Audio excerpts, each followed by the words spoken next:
Don't forget to like the video, share your thoughts in the comments, and subscribe to stay updated with our latest stories. All right, settle in, folks. Grab a coffee, maybe something stronger if it's that time of day for you. What I'm about to share, well, it still makes my head spin a little even now. And believe me, at 52, after nearly 20 years navigating the corporate maze at Sterling Solutions, not much truly throws me off balance anymore. You think you've seen it all, right? The promotions, the reorganizations, the office politics that could rival anything on Capitol Hill. But this was different.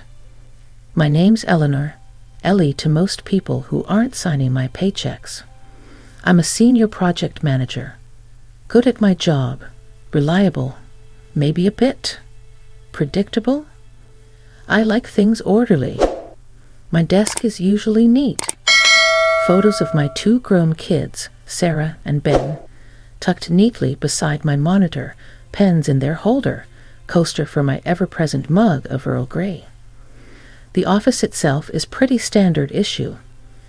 Endless rows of cubicles under those buzzing fluorescent lights that always seem to give everything a slightly sickly, greenish hue.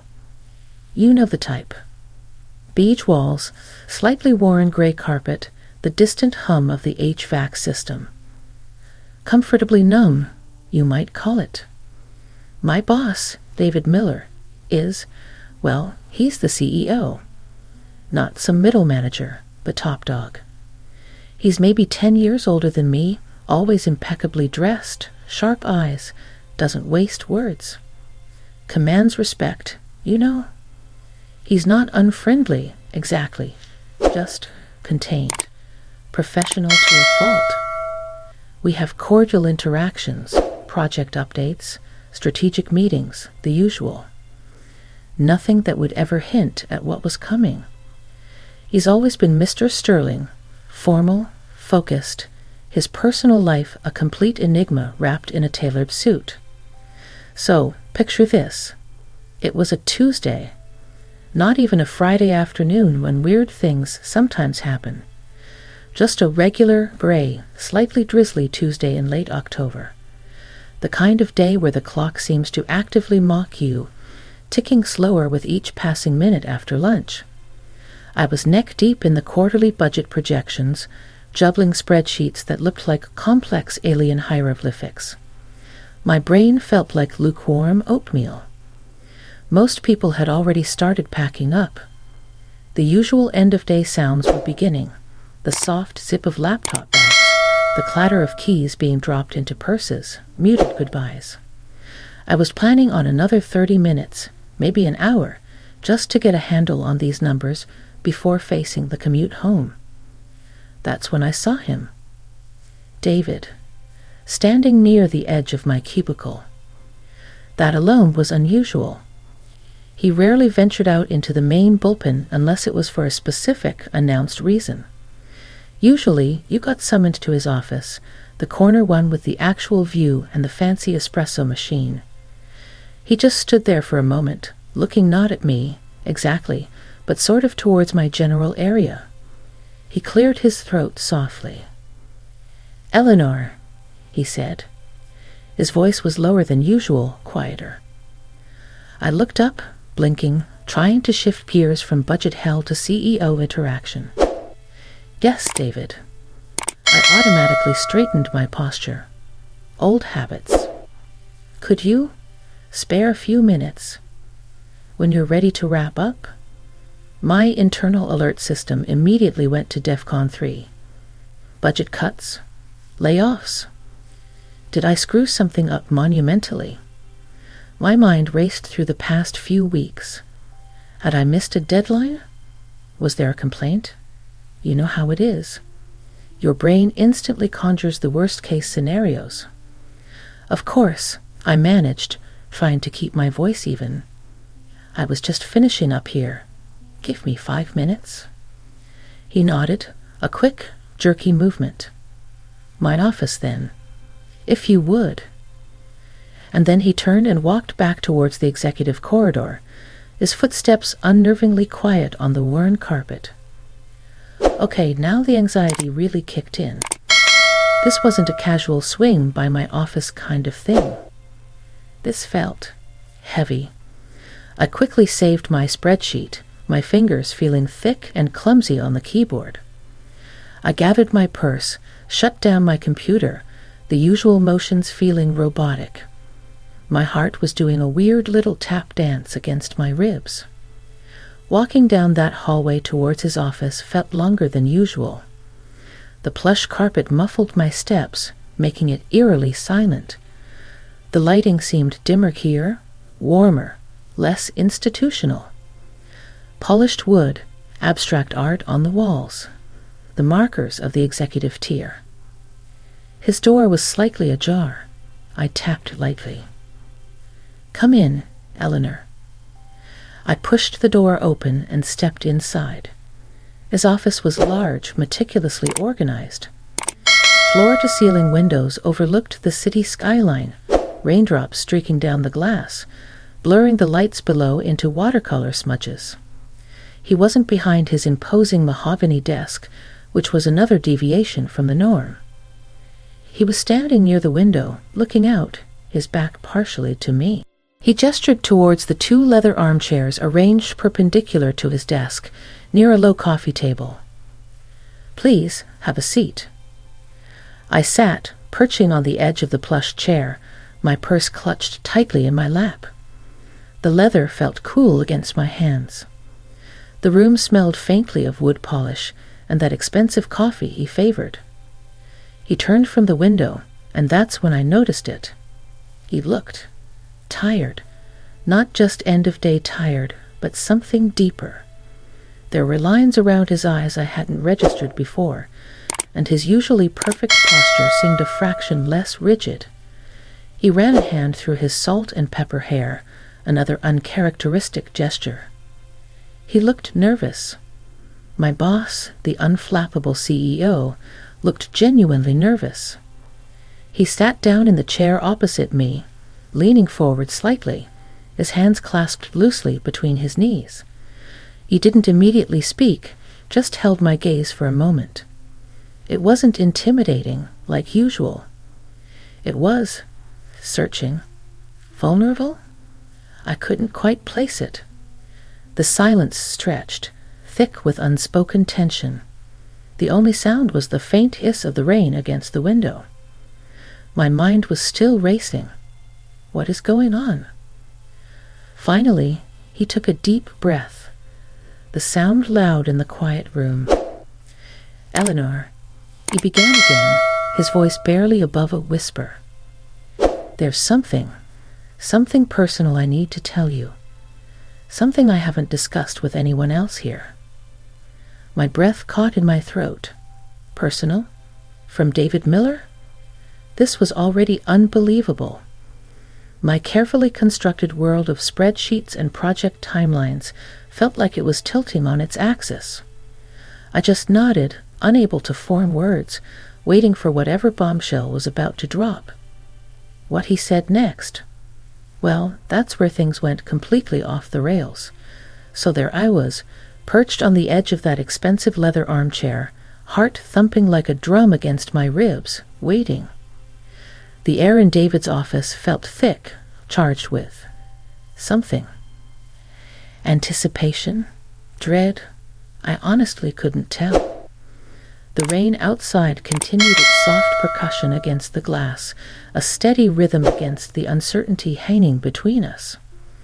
David looked down at his clasped hands for a long moment, as if gathering his thoughts, or maybe his courage. When he looked back up, his eyes met mine directly. That professional mask he always wore was gone. Completely. What I saw instead was raw vulnerability, a touch of weariness, and something else. Was it hope? "Eleanor," he said, his voice still quiet but firmer now. "For the past 30 years, my life has been Sterling Solutions. Building it, growing it, managing it. It's been everything." He paused, gesturing vaguely around the plush office. This. The meetings, the deals, the pressure. It defines me. Or rather, he corrected himself, a wry twist to his lips. It's what people think defines me. I nodded slowly, still unsure where this was going, but listening intently. That much was true. David Miller was Sterling Solutions in everyone's eyes, including mine. He leaned back slightly, though his posture remained tense. But there's something else. Something I've kept completely separate. Compartmentalized. He hesitated again, searching for the right words. "I'd write," he said finally, the word hanging in the air between us. "You write," I echoed, blinking. "Like reports? Memus?" It sounded lame even as I said it, but my brain was struggling to connect David Miller, CEO, with writer. A small, almost shy smile touched his lips. "No, not reports. I write poetry." Poetry. I just stared at him. If he told me he moonlighted as a rodeo clown, I might have been less surprised. David Miller. The man who could dissect a balance sheet with surgical precision, who negotiated multi-million-dollar contracts without breaking a sweat. Poetry. The contrast was staggering. It felt like discovering your stern, practical math teacher secretly painted watercolor fairies. He seemed to read the disbelief on my face because he gave a short, self-deprecating laugh. I know. It doesn't exactly fit the image, does it? No, I admitted honestly. No, it really doesn't. I mean, wow, David. Poetry. It started in college, he continued, seeming to relax slightly now that the initial confession was out. Just dabbling. Then life got busy. Career, family, all of it. But I never stopped entirely. It became a release. A way to process things. To see the world differently than I have to in this chair. He gestured towards his imposing desk. He looked out the window again, at the rain-streaked cityscape. For years, it's been my secret. My wife knew, of course, before she passed. He mentioned her passing briefly, a shadow crossing his face, but he didn't dwell on it. But no one here, no one in my professional life. It felt incompatible. Weak, maybe? Certainly not something a CEO is supposed to spend his time on. My mind was reeling, trying to reconcile the image of the powerful executive with this hidden, sensitive side. A poet. Suddenly, fleeting moments from the past clicked into place, an unusual turn of phrase in a meeting, a thoughtful observation that seemed slightly out of character, a certain depth in his gaze sometimes when he thought no one was looking. Why? Why are you telling me this, David? I asked softly, the question hanging heavy in the quiet room. And why now? He turned his gaze back to me, and the intensity was startling. Because, he said slowly, deliberately, I've been submitting some of my work. Under a pseudonym, obviously. And, well, a small, respected literary journal wants to publish a collection. A chapbook. David, that's wonderful. I exclaimed, genuinely impressed, and frankly touched that he was sharing this. Congratulations. That's huge. He nodded, but his expression was troubled. It is. And I want to do it. I really do. But it means acknowledging it. More publicly. Even under a pseudonym, it feels like a step out of the shadows. And honestly, Eleanor, he leaned forward again, his voice dropping lower. I'm thinking about stepping back. Not immediately, but planning for it. Maybe transitioning out of the CEO role over the next couple of years. That was the unbelievable part. David Miller leaving Sterling Solutions? It seemed inconceivable. The company was his lifeblood. Stepping back, I repeated, stunned.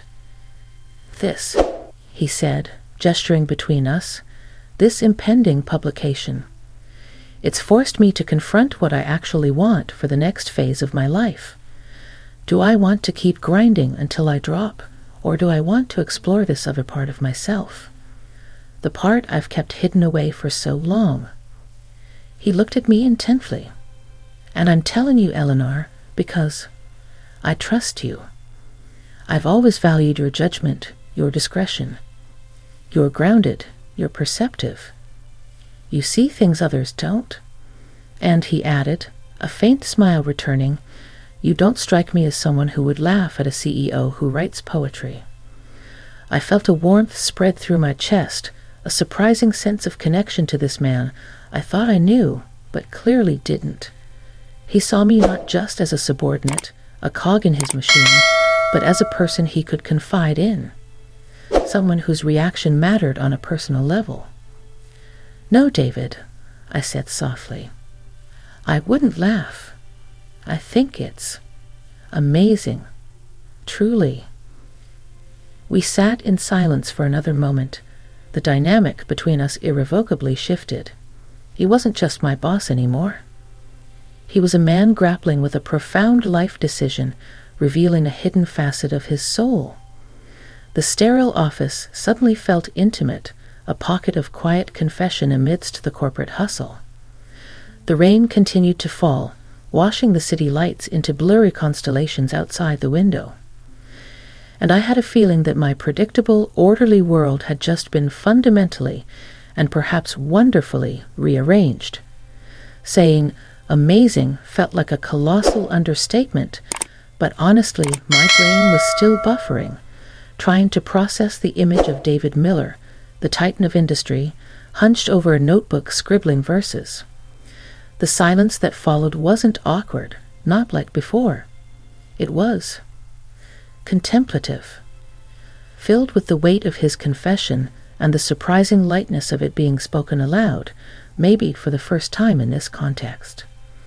The rain outside had softened to a drizzle, and the city lights beyond the glass seemed sharper now, pinpricks of yellow and white against the deepening twilight sky. David let out a long breath, the tension visibly easing from his shoulders. It was like watching a statue soften just a little around the edges. "Thank you, Eleanor," he said, his voice regaining some of its usual timbre, but retaining that newfound warmth. "That means more than you know."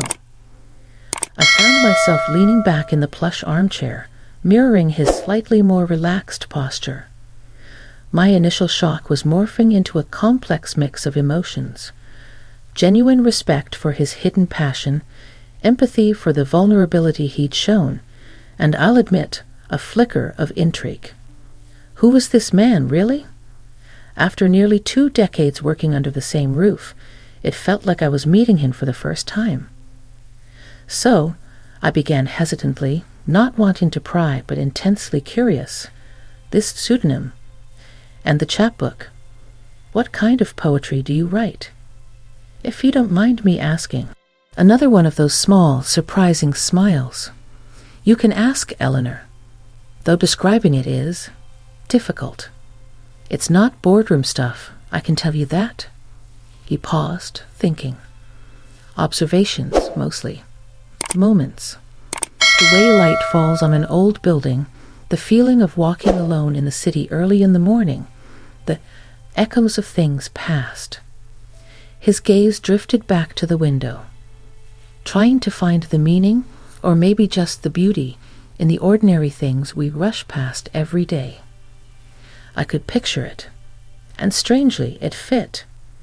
That quiet intensity he sometimes had, the way he could focus entirely on a single point in a presentation, maybe that same focus applied to capturing fleeting moments in words. "It sounds beautiful," I offered sincerely. "It's necessary," you replied simply. "For me, anyway, a counterbalance." He looked back at me. Which brings me back to why I'm telling you. This transition, if I decide to go through with it, it won't be simple. Sterling Solutions needs stability. It needs a steady hand. And frankly, he sighed, I need someone within the company I can trust implicitly as I navigate this. Someone who understands the business, but who also gets it. Gets this. He gestured vaguely, encompassing the unspoken confession, the poetry, the potential life change. My heart gave another little jump. Was he asking for help? Advice? It felt surreal. I was a senior project manager. Good at my job, yes, but hardly in the inner circle of succession planning or high-level corporate strategy. David, I'm flattered you feel you can trust me, I said carefully. And anything I can do to help, of course, I will.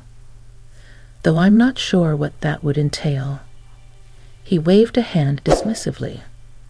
Nothing concrete right now. It's more having an ally, someone who knows the full picture. Someone I can perhaps bounce ideas off, not just about the business, but about this other path. Does that make sense? It does. I nodded. It felt like being inducted into a secret society, albeit one with only 2 members. The CEO and the project manager, the poet and the confident. He seemed relieved. Good, good.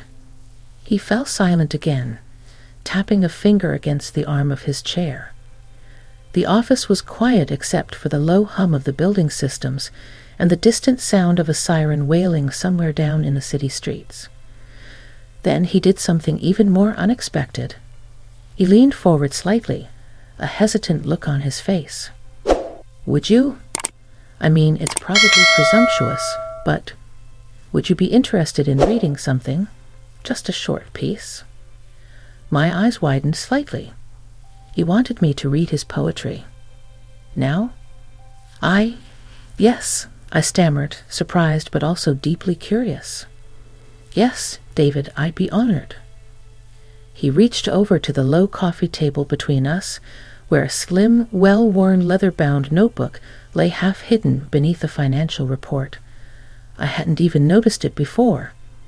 He picked it up almost reverently, his fingers tracing the faded gold lettering on the cover. Just initials, D.G.M.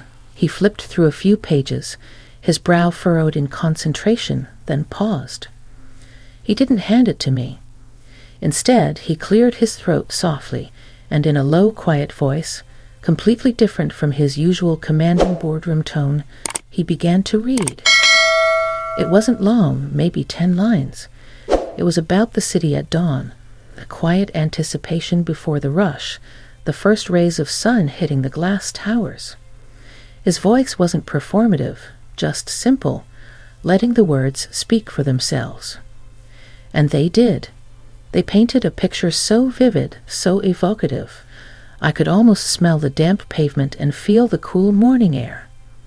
It was surprisingly poignant, capturing a sense of solitude and quiet beauty that resonated deeply with me, someone who often felt lost in the daily corporate shuffle. When he finished, he looked up, his expression guarded, searching my face for a reaction. The air crackled with a different kind of tension now, the vulnerability of an artist sharing their creation. My opinion suddenly felt incredibly important. David, I said, my voice a little thick with emotion. That was really lovely. Truly, you have a gift. A slow smile spread across his face, reaching his eyes this time. It transformed him, making him look younger, less burdened. Thank you, Eleanor, he murmured. Thank you. He closed the notebook gently. The moment felt pivotal, a line crossed. We had shared something real, something far removed from spreadsheets and profit margins. He had shown me a hidden part of his soul, and I had, I hoped, received it with the respect it deserved. He glanced at the clock on his desk. Goodness, look at the time. I've kept you incredibly late, Eleanor. I apologize. Not at all, I said quickly, standing up as he did. The spell was partially broken, the roles of CEO and employee filtering back in, but the underlying connection remained. Thank you again, he said, walking me towards the door. For listening. For understanding. Any time, David, I replied, meeting his gaze. He opened the door for me, and as I stepped out into the quiet, dimly lit hallway, he said one more thing, his voice low and carrying a hint of intrigue. There's something else, Eleanor. Something I was hoping we could discuss. Perhaps outside of the office. My steps faltered. Outside the office? What now? The unbelievable, it seemed, was far from over. Outside the office. The words slipped out before I could stop them, tinged with surprise. My mind, still processing the poetry and the potential CEO departure, struggled to grasp this new curveball. What else could there possibly be? David offered a reassuring, albeit slightly weary, smile. Nothing alarming, Eleanor, I promise. Just a conversation better had away from these walls. He gestured vaguely around the executive corridor. Perhaps coffee sometime later this week, or a quiet lunch if you prefer. The invitation felt both momentous and completely natural after the intimacy of our conversation. This wasn't my CEO asking for a meeting. It felt like David asking Ellie. Coffee would be fine, I heard myself say, a strange sense of calm settling over me. The initial anxiety had evaporated, replaced by a profound curiosity, and if I'm being honest, a sense of quiet importance. Thursday morning, maybe? Before the rush? Perfect, he agreed, nodding. There's a little place, the Daily Grind, a few blocks over on Maple Street. Relatively quiet around 8. I know it. 8 o'clock on Thursday works for me. Excellent. Thank you again, Eleanor. For everything. His gaze held mine for a beat longer than strictly professional, filled with an unspoken gratitude that resonated deeply. Good night, David, I said softly. Good night, Ellie. Hearing him use my nickname felt like sealing a pact, acknowledging the shift between us. I walked back through the now almost deserted office floor, the usual rows of dark monitors and empty chairs seeming different tonight. The fluorescent lights still buzzed, the carpet was still gray, but my perspective had changed. The predictable landscape of my work life suddenly held a secret garden, revealed by the most unlikely person. The next day and a half passed in a blur of normal work, meetings, emails, spreadsheets, yet nothing felt quite normal. I saw David briefly in a management meeting. He was his usual commanding self, sharp and focused, dissecting quarterly reports with precision. But I saw him differently now. I noticed the way his fingers drummed silently on the table when someone else was speaking, the slight tilt of his head as he listened, the fleeting moments his gaze seemed distant, perhaps composing a line of poetry in his head. Our eyes met once across the polished table, a quick, almost imperceptible flicker of shared understanding before we both looked away. It was our secret, hidden in plain sight. Thursday morning arrived, crisp and bright, a welcome change from Tuesday's drizzle. I felt a flutter of nerves walking the few blocks to the Daily Grind, smoothing down my blazer. It wasn't a date, obviously, but it felt significant nonetheless. The cafe was cozy, filled with the rich aroma of roasting coffee beans and the low murmur of early morning patrons. Exposed brick walls, mismatched wooden tables, local art displayed haphazardly, a world away from sterling solutions. I spotted David already seated at a small table in the corner, nursing a black coffee, gazing out the window. He wasn't wearing his usual power suit, but a simple, well-cut charcoal sweater and dark trousers. He looked approachable, human. He saw me and stood up, a welcoming smile on his face. "Ellie, thanks for coming."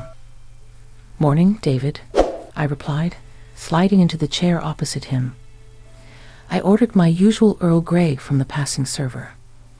For a few moments, we just sat, the comfortable silence punctuated by the clatter of ceramic mugs and the hiss of the espresso machine. "So," I began gently, "what was it you wanted to discuss?" He took a slow sip of his coffee before answering. "It's about this transition," he said, his voice low. "The potential stepping back, and the poetry." He leaned forward slightly, his expression earnest. "The thing is, Eleanor, stepping away from Sterling isn't just a logistical challenge, it's an emotional one. It's been my identity for so long. And this other part," he tapped the side of his head, "the writer. I've never allowed him any real space in my public life. The chapbook feels like the first step, but it's daunting." He paused, looking directly at me. "What I wanted to ask you, outside the office, is if you'd be willing, occasionally, to be a sounding board, not just for business continuity plans, which we'll eventually need to discuss formally, but for this. For navigating how to integrate these two parts of my life, or how to gracefully move from one to the other. Someone who knows both sides now. Your perspective. I find I value it immensely. It wasn't about asking me to co-pilot the company or make earth-shattering decisions. It was simpler, and yet somehow more profound. He was asking for a trusted confidant, someone to witness and perhaps offer gentle guidance on his personal journey of reinvention. It was a request built entirely on the respect and trust that had unexpectedly bloomed between us. A wave of warmth washed over me. In the often impersonal world of corporate ladders and bottom lines, this felt incredibly real. He wasn't leveraging his position. He was extending a hand, seeking connection on a human level. "David," I said, meeting his earnest gaze, "I would be honored, truly. Anything I can do to help you navigate this, I will." The relief that flooded his face was palpable. "Thank you, Ellie. That means a great deal." We talked for another hour, the conversation flowing easily. He spoke more about his writing, the themes he explored, the discipline it required, a different kind of discipline than running a company, but no less demanding. I found myself sharing things, too, about my kids finding their own paths, about my own quiet thoughts on what the next chapter might look like after the intensity of career and raising a family. It wasn't boss and employee anymore. It was two people, contemporaries in age, if not in position, sharing anxieties and hopes about the future. As we finally stood up to leave, the morning rush beginning around us, David paused near the door. "You know," he said thoughtfully, "it's funny. You work alongside people for years, and you think you know them. Then one day, something shifts, and you see them in a whole new light." I smiled. "It is funny," I agreed. "And sometimes it's wonderful." He nodded, a genuine, unburdened smile lighting up his face. Yes, it is." Walking back towards the towering glass building of Sterling Solutions, the familiar structure looked different to me. Less imposing, perhaps. Just a place where people worked, each carrying their own hidden stories, their own private poetry. My